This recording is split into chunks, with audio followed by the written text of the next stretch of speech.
This is the Jetting Up Podcast with B-Reich and Bryan Foti. A pleasant good evening to you. Another edition here of the Jetting Up Podcast. Bryan Foti alongside my co-host, Brian Reichert. Brian, what's up, man, on this nice Thursday night, getting ready for a little bit of Jets-Cowboys. Sammy D back in the fold for the New York Jets, so we had some positive news. Yeah, finally, I think our quarterback's back, bro. Well, yeah, so we'll see. Hopefully he doesn't die this week behind that brutal offensive line that allowed 10 sacks. Let's get right into it, Brian. What's your reaction to this Eagle debacle? I mean, it looked like unwatchable football to me. It was pretty bad.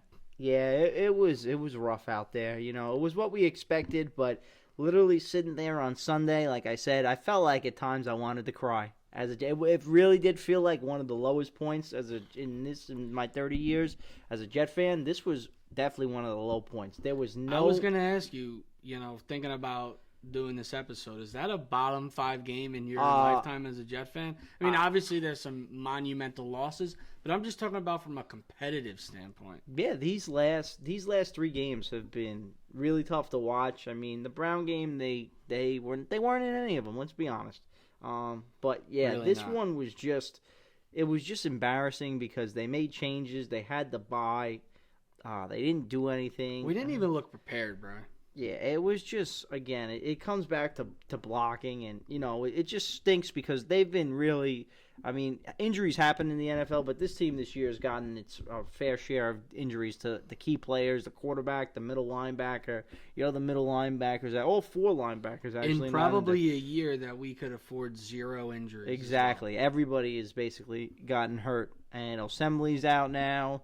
Herndon gets a hamstring. We'll get into that a little bit later. But, I don't know, just sitting there watching it, just the non-competitiveness and just the way the offensive line played. Philadelphia coming into the game, I know they have a decent pass rush, but coming into the game, they were 32nd in sacks. They had 3. I think Brandon Graham had 3 alone. Career high of. I mean, it was ridiculous. And, Luke Falk just, it's not his fault because he's just not an NFL quarterback. No, the people on Twitter, getting on him that he holds the ball too long. I mean, first of all, there's no rhythm. I mean, that wasn't even like a real offense. There weren't even plays. It was like, a dam collapsing on every single play. It was just coming from a different area.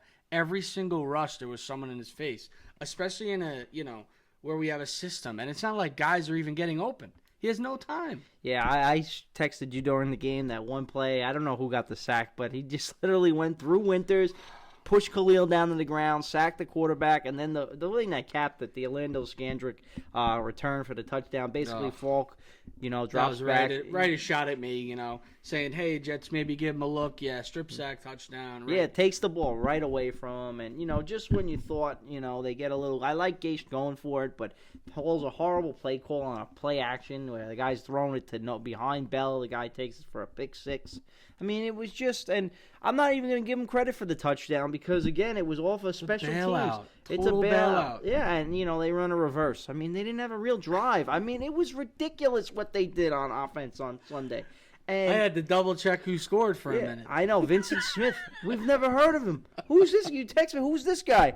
I have no idea. I mean, whatever. Good for him. I think he was playing lacrosse. I mean, Limestone? Are you kidding me? Man, it was just... It's been that game literally made me as a fan. I mean, I didn't even think the Eagles were that impressive on offense. No, and the worst part is about the way the offense is played. The defense is, even though the corners stink. I don't know why more people aren't talking about it. I don't know why more people aren't talking about it. The defense is playing all right. They're playing great for the circumstances. Yeah, for the talent that they great. have. Yeah. Without our heart and soul. Yeah, without Mosley. Without our brain. I know. You're in games. Like, that defense let up 17 points, and that's with an interception, that they got in the red zone and scored early after Falk turned it over again. So, I mean, the offense gave up 2 touchdowns on the day. You take 31 minus 14, 17. And, again, Falk turned it over on one of those interceptions as well that the Eagles punched in. It's crazy to even think about how many points that they've actually given up, on regular drives in, the opponent's territory. I mean, they're put in tough situation time after time.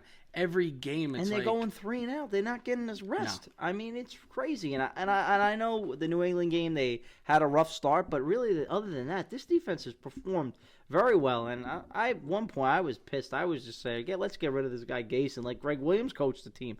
I mean, come on. Like, you got to give effort in the NFL. And what I saw on Sunday was just not, even though I know that the loss of the quarterback can't, disregard the effort that's given from the Jet players. And they didn't put any effort on the offensive side of the ball. The 100%. Defense is playing hard.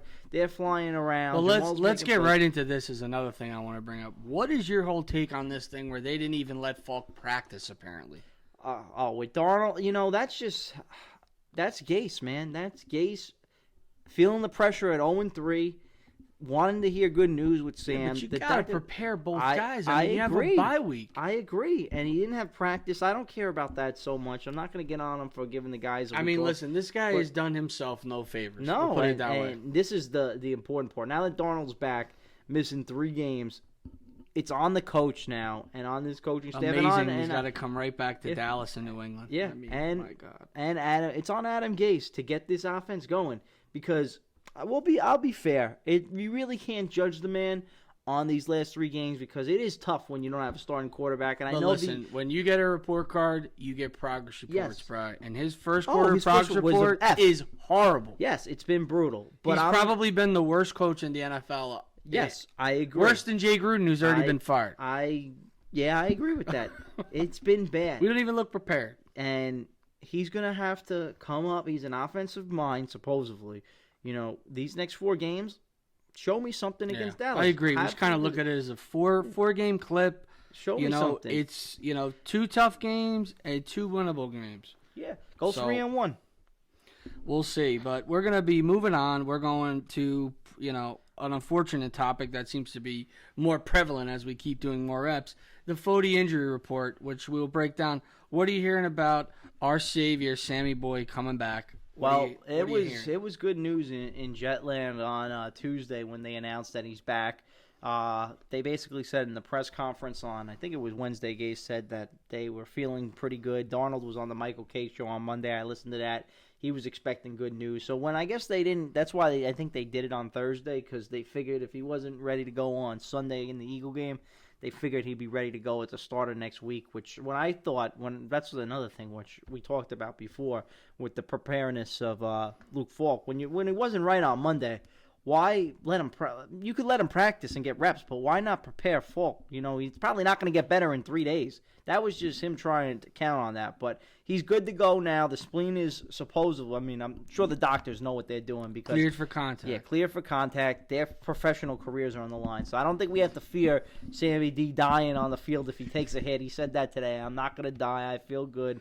Well, let me ask you a quick question to interrupt the injury report, just because I ran a little poll on our Twitter account. Oh, yeah, I didn't see this one. Would you let Sam play behind this offensive line? Out of over 130 people, 40% of Jet fans said absolutely not. I don't blame them, but at this point, what are you going to do? This is the team that they have. You have to, that's the thing that Joe Douglas is going to have to do in the offseason. But you got to let the kid play. I can't sit here and watch this non-competitiveness the whole year. All right. Get back to the injury report. I'm sorry for distracting. We'll talk about more about the O-line. But, yeah, so moving on. No, I got Sam. You got a little bit more on Sammy? Yeah, clear for contact. He's ready to go. The effects, he says, of the mono with the fatigue and everything. He says he looked good. He's looked good in practice. The announcers and everything that were at the game said he's thrown the ball well. So, I don't know if he's going to have a little rust. I would expect that maybe coming some back. extra padding. But, yeah, I definitely think they'll put some extra padding on him there. But he's back, ready to go. And listen, I'm so glad we got this guy back. Finally, we get to see our quarterback. But his security blanket, Chris Herndon, what the hell's going on, Bri? That's a tough one, too. Tough break. The Jet, that's just where you just look at this season. Has he even been at the facility yet? And he's hurt? I know. He hasn't been at the facility. He was running routes on his own to get ready to come back. And he pulls up lame with a hamstring, Gase announced. Now, do you think it's going to be multiple weeks? Yeah, I think, I at least think it's going to be 2 games. I think he's going to be out. He's not playing on Sunday. He's not practicing. And thank God I used some waiver wires on Chris Herndon. I know, me too. I picked him up too. But, hamstrings are, we saw it with Tremaine Johnson. He missed the whole preseason. It's one of the worst things. It's a nagging injury, man. Yeah, it's a nagging injury. I mean, maybe if it's not that big of a pull, but we don't know yet. So, I mean, this is going to be week to week. Yeah. And I think he's going to miss not a significant amount of time, but I at least think he won't be back until maybe Jacksonville at the earliest with that. That's 2 weeks. Maybe if you look, maybe Miami, maybe even the Giants. You might miss the next 4 games. That is really disappointing. That's unfortunate. What are you hearing about KO? Yeah, KO, same thing, the shoulder. He seems banged up, too. This is what McCagnon really hit it off, the injuries and everything. Yeah, I mean, this was a brutal trade, too. Gase basically said, as he's played a lot of football, so that scared me. He's saying he's older. When guys play, one injury leads to another. So he's got a knee, a shoulder, and he's sick right now. So he's definitely out this week. Who knows if he's over the hill? They could cut him next year, too. With the cap, so it's gonna have to be talked about in a possibility. Yeah, I definitely think it. What are you hearing about the defense? On the defense, Henry Anderson is not practicing this week. He may be able to play. It's a pain tolerance thing, so they may be able to get him back tomorrow and have him go. But I think with precaution, he's out. Jordan Jenkins was limited the past 2 days, so he had the calf injury. Leads me to believe maybe if he's questionable, he might give it a go. Brandon Copeland's coming back from suspension, so you'll have at least 3/4 of the, of the starting group back in once Jenkins and Copeland, and then you have Mosley, who's going to miss this game most likely. He's going to be listed as doubtful. Gase said that, but I think he'll be back for the New England game. They said they're really close on that. They kind of misread the injury a little bit. They thought he'd be out a little bit shorter. I thought he'd be back after the bye, but the Jets misdiagnosed it. He's saying his cutting, like when he goes lateral cuts on, like when he's trying to break in like a cover 2 or something, opening up his hips. It's tough to plant and go right now with CJ. But I think he'll be back next week. So you could expect that, have him for the second half of the year and only miss four games coming out of that injury. So, not the worst. They're starting to get a little healthier. The Herndon thing really hurts because, that was Sam's security blanket. You were excited to see Sam come back and maybe have this guy to start his, the whole season and really get everybody. But now we just got to really see what these receivers can do. But, you got to call out these wideouts. Gase did it week 1. I need a big game from Crowder. And Robbie Anderson, could he show up? I mean, can he show up one time? Man, going right from the injury report to calling out Robbie Anderson. Yeah, let's go. He's on Twitter last week saying, shaking my head. Come on, let's go. I'm going to, as much as, I ride the guy, like you just said, it's make or break time. Just like Robbie Gase, I think Anderson's in the same boat. He's got to step up. He's got to show what he can do. He's got his quarterback now. There's no excuses. It's time. It's time to step up, especially for Robbie Anderson. I mean, you look at the matchups that he's going against every game. Sure, but come on, you got to produce. Where is it? Yeah, he needs to step up. I need Gase to step up too. Like, let's see an actual game plan this week with Darnold there. Like, I don't care that it's his first game back. Show me something that you're an offensive mind. Get Bell involved. Get Crowder involved. Get your other backs involved. Get Powell and Montgomery involved. You have some skill players on this offense. The fact that they don't use Montgomery, Brian, I just still don't get it, man. I mean, none of these wideouts are having any impact. Get these running backs on the field, man. Yeah. I even said last week the Jets should go wing T and just play Powell, Montgomery, and Bell. At least change it up. Try and do something. I mean, they just seem so unprepared, unmotivated, But listen, we're going to move on to another guy who's unmotivated and is playing like absolute garbage. I mean, did you hear these Gase comments on our boy Leo? I did. It's absolutely disgusting. I mean, every time we look at the film, this guy's getting double-teamed. That's the same narrative we've heard with every coach, and he's doing it. He said he's doing exactly what we want. What is that, Bri?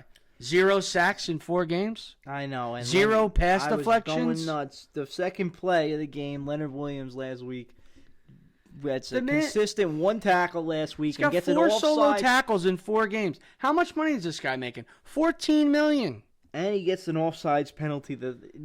I'll let you talk about the penalties. I was you've ready been to go. right on it all year. The New England game, I wanted to throw the remote through the TV. I saw that. Henry Anderson bats down the pass, the first drive of the game. Thank God they haven't been close games. And We'd I know really be going nuts. Yeah, and this guy gets an offsides penalty. Brita set up 3rd and long, instead makes it 2nd and 5. Oh, that's the greatest one. The hands to the face, automatic first down. This one kills him too, because instead of 3rd and 11, now it becomes 2nd and 4. I mean, or 2nd and 7, and they just get 5 yards and they get a first down on the replay, and they just move down the field and get a touchdown. I mean, do you know in 36 games? His last 36 He's brutal, games. dude. He's a bust. He's got 7 sacks. It's crazy. That's insane. And how many seasons is that? That's 2 seasons worth of football. More. They played 16. No, yeah, more seasons. 2 1/4, and he's got 7 sacks. Oh. Brandon Graham had 3 in the game. How about Shaq Barrett? God almighty. What Brings a up sad Shaq show Barrett. this is becoming this year so far. Hopefully Sam can turn around. But I am so done with this guy. Like, people say trade him for whatever. If we can get Listen, something... you've been all over me. I've been talking about trading him. You know, they came out with some stuff that over the summer that they possibly could have traded him. But like I said, McCagnon's not trading him. This is a guy that he's linked to. Of course he's not giving him up. But if we got a real GM in here and let him make the decisions, Leo would have been gone 100%. Yeah, well... But we let him hang around. Now he's got no value. We have to trade him, Bri. He's going to walk. Well, they're Who not gives a pay crap him. about a pick in 2 years? I agree. He's, what happened? I don't know. What Beyond frustrating. But speaking of frustrating, we're going to move on. We are going to head to the Dallas game this Sunday. 4:25 CBS. Dallas getting 7 points. Over under 44. What are you thinking, Brian? Well, again, this is going to be another tough game for the Jets. I think I've always told you this game could be winnable. You for love the this Jets. game. I did like this game. You've liked this game from the beginning of the summer. You got your quarterback back. Sell me on it. All right. I think they could probably, the big thing for this team right now that I didn't think the old line was going to be this bad. So the first thing they have to do is they really have to protect. Well, let's start. You know what? I'm going to adjust my question right now. Give me your starting 5-0 lineman. Who would you rock with the rest of the freaking season? Who are you going with? Well, after I saw last week, I liked Alex Lewis. Let's keep him in left guard because I've been begging, man. He's got to start. He got a good grade from Pro Football Talk. Only guy that didn't give up a sack, he should get a medal. I know. He probably should get a contract extension from that. I'm going after last week when I saw Chuma. I don't think he's ready just yet. So I'm going back to Shell on the right side. I know, he was brutal, too. They're both turnstile. Yikes. Until KO comes back, you got to roll with Winters.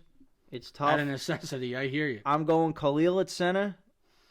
Not Khalil, excuse me. I'm sorry, not Khalil. I hate you're Khalil. done with Khalil. I'm done with Khalil, too. I'm going with Harrison at center and Beachum at left tackle. Jonathan Harrison better be in the lineup on Sunday because, they bring this guy in off the street, and, I heard one caller on the fan when I was driving to work the other day say it, and he even brought up a good point. Harrison was in there all summer, all OTAs, all minicamp. They had good, in the preseason he played too because Khalil didn't play a game. The O-line didn't look this bad in the preseason. I mean, and there were different guys in there. I know they're base defenses, but, I'm reaching maybe right now. You might be reaching a little bit, but I hear you. But they weren't bad last year when he made the switch. It can't get worse. Exactly. You know what I got? Well, it did get. What the scary thing was, it did get worse last week against Philly when they did make the changes. But what I got to tell you is, and it does upset me a little bit, Jonathan Harrison, a little undersized. Like, why isn't he getting any run at guard? Like, if we're going to run Khalil. I mean, the guy's a decent lineman. Yeah. He should be versatile. Get Winters out, like if you're going to play Khalil. So who you going with? Would you put maybe him at guard and keep Khalil? I think what I would do is I would give Beachum, and he's done.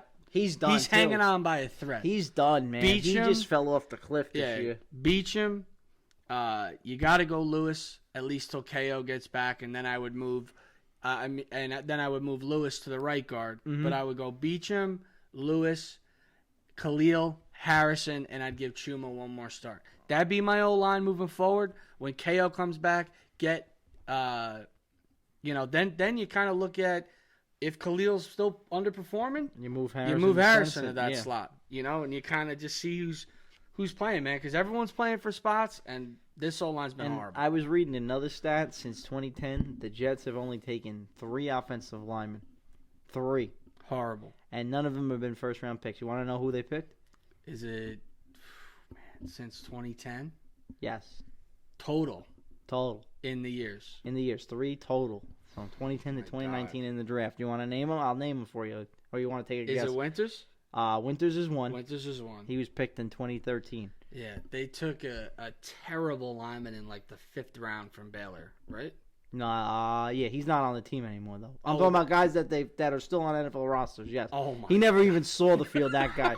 Those players never even saw the Who you field. got The 3 guys that they drafted that actually have played in NFL games for them were Vlad Dukas, Oh my God! I was hoping Vlad Dukas was before that. Winters, Yeah. and Schumer. Oh my God. Crazy. Hard, and they wonder why they're bad. Tackle from Bay. I forgot about the Isaac 14. Those guys never even saw the field. That's the crazy part. And that's the worst part about the Jets. And we draft guys that don't even see the field. It's unheard of, Brian. It's crazy, and it's a shame. So listen, let's get back on track. We can't keep hammering the O-line. Let's get back to the Dallas game. You believe that they could win this game. Our quarterback's back, like I said. Give me some things that you like about this game for the Jets. Well, the quarterback's back. That's really the only thing I do like. What do you think about Dak? Are you a Dak guy? Dallas, they're a weird team. The Jets have just been so bad that I can't really. It's hard to even evaluate. Yeah, them. it's hard. But Dallas has, looked really good against bad teams and kind of gotten smacked around against but some good teams. I know, and the Jets have a pretty good defense where I think they'll be able to contain Zeke. He'll get a couple big plays. Amari's going to do his thing. That's the thing I hate, Brian. I hate the match. I think Cooper's a monster, and even if we can contain him, this kid Gallup's been incredible. Yeah, they have for some them good, this year. And our corners, they got Cobb. I mean, they got some guys. Yeah, they can move the ball, but again, our defense has done a nice job where they've been not allowing like a ton of points this year. Yeah. So I think they'll be able to hold up at home. It's interesting to see. Greg's gonna make Dak beat us on the outside. Mm-hmm. He's going to make him throw it. And I think he'll take away the run, and he's going to make him throw it deep. And then you're going to have to hope that either, Hairston, he has a knee. We didn't even talk about that in the injury. He hasn't practiced. But they said Tremaine was going to start against Philly. I don't know why. I love that they benched him. They brought this guy back, and he played horrible again, getting another holding penalty. Yeah, Hairston banged up. That's why. So they said that, but he said, he got banged up. But they said the plan was to start Tremaine the whole time. But maybe Hairston comes back this week against Dallas. Missing both tackles. Yeah, I think so they're both banged up. I don't know. But we don't have a pass rush. That's the only thing that don't matter, man. Leonard Williams ain't sacking him. Leonard Williams ain't sacking him. We got Copeland, man. He's back. Oh, maybe Copeland can get a rush. At least he plays hard. I gotta say one thing about some of these young guys on the defense. Basham, absolutely, dude. My man Basham, you gotta love him. Basham played good. This kid Willis that came in out of nowhere, number 60. He was making plays. I know.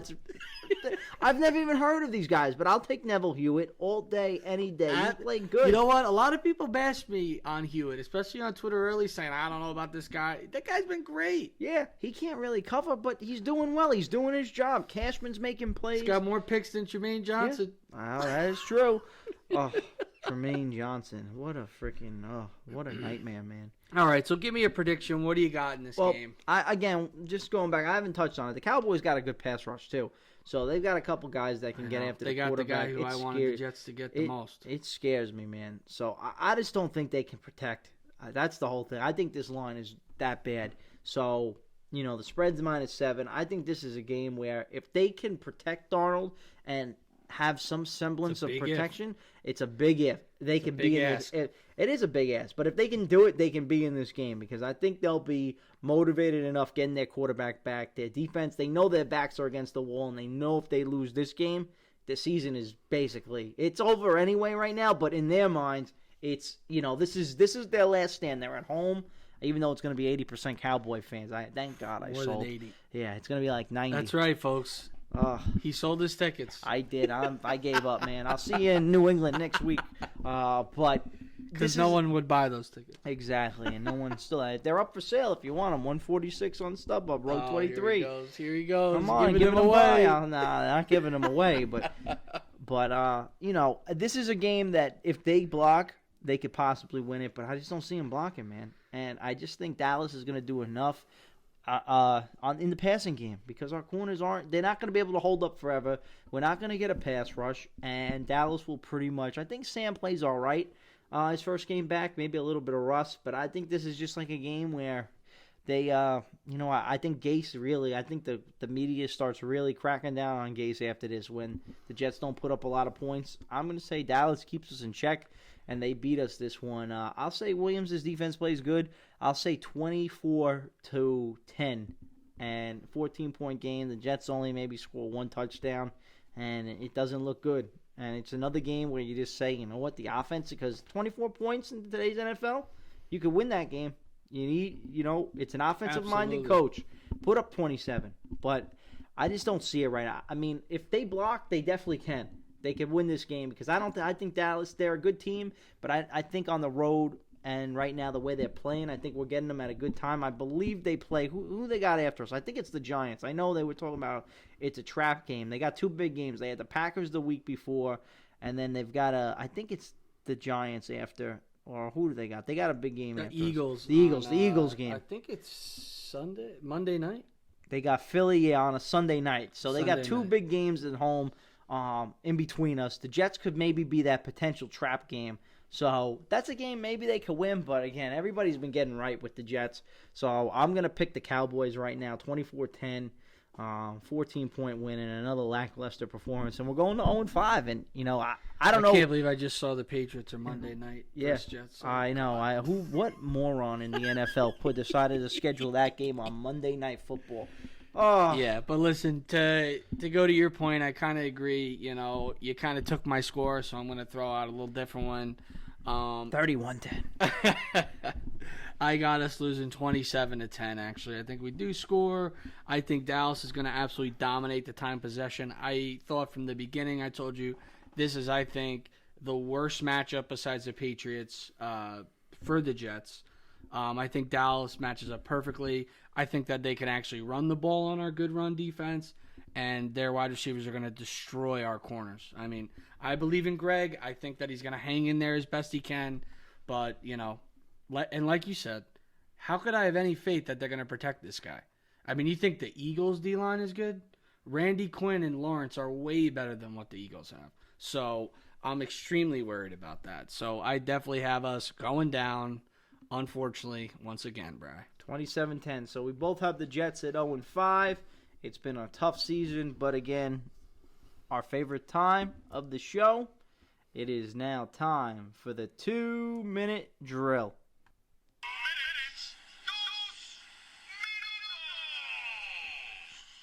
2-minute drill time. Brian, what do you got for me today? All right, Brian, we're going to keep this nice and simple. Do you think your boy Leo Williams is dealt by the deadline? Yes or no, and for what? I'll say hopefully yes, and for a 6th or 7th round pick. All right. Can Sam make you a believer again? Can he win you back? Of course he can, but he's got to play well. All right. Who's your breakout player this week if you had to pick one player to break out against the Dallas Cowboys? Jamison Crowder.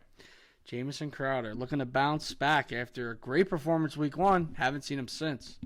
And last but not least, what player, despite the rough start, has impressed you the most in 2019? If you could give one guy a stamp of approval, who would you say has impressed you the most? Greg Williams. Greg Williams, all right. All right, my questions for you. I got 3 of them. Why should the Jets not fire Adam Gase right now? Why shouldn't they fire him? It's a little premature. He hasn't had his quarterback yet, and I think we got to give him at least the rest of the season. Okay. Do you have any confidence that the offensive line can protect Sam Darnold this weekend? Absolutely zero. When I posed that question, it was a serious question. I am seriously concerned about this whole line's ability to protect at all. I'm really worried about Sam. It's going to be what I'm watching the most in the game. Of course. And then this is still stemming on the O-line. Do you think they'll ever get it fixed this year? Or is this going to be brutal the whole season? I think it's going to take a couple of games, honestly, and I think they're going to lose the next couple of games, and I think, it's going to take to Miami to get these guys gelling because I don't think they got the right combination yet. Yeah, and I'll give you one more because I can just pick one off the top of my head. Do you think the defense keeps us in the game this weekend, or you think it's going to be a tough game? I think they're going to hang tough. I mean, it's going to depend who scores first, I think. A lot in this game is going to depict, determine the game flow on who scores first. But I think they're going to hang on, but eventually they're going to break, man. I don't think they're going to be able to do it. All right, there you have it. That is the 2-minute drill, another sad edition of the Jetting Up podcast. We're trying, guys. We're trying. It's been tough. At least Darnold's back. Hopefully. There's some hope. Yeah, hopefully he has a big game. They protect. We come on here next week, and we're happy. Because, one win. We just want to see some progression. Yeah, just some progression. A win against Dallas would be such a nice, thing. I know, but just think of it. It'd be nice. There'd be psycho Jet fans like me that may say, "Hey, then we may be able to run the table." Baby. Hey, it would be your prediction, 1-5 after 6 games. Listen, that's what the prediction was. It was, and then you have them winning 7 in a row. But this team don't look like it's going to be winning those 7 games in a row. But you never know. But one win could change it all. Get back. Everybody's fired up. New England's in a 14-14 game. We got to have our whole complementary of guys. Yeah, and the Patriots are coming to town next week. They're playing a tough game with the Giants right now. Classic. I don't know what Giants must have their number or something. Hopefully they can knock Brady out. But for now, that will be all. This is Bryan Foti alongside Brian Reichert. Again, always hit us up on social media. You can catch the Jets on Sunday at Channel 2, CBS, 425 is the kickoff. ESPN Radio, 98.7 on the radio. You can listen to the game there, catch all the action. But for now, everybody, remain classy, Jet fans. Hang tough with us as we go through this tough time. And always remember to jet up. We'll talk to you real soon.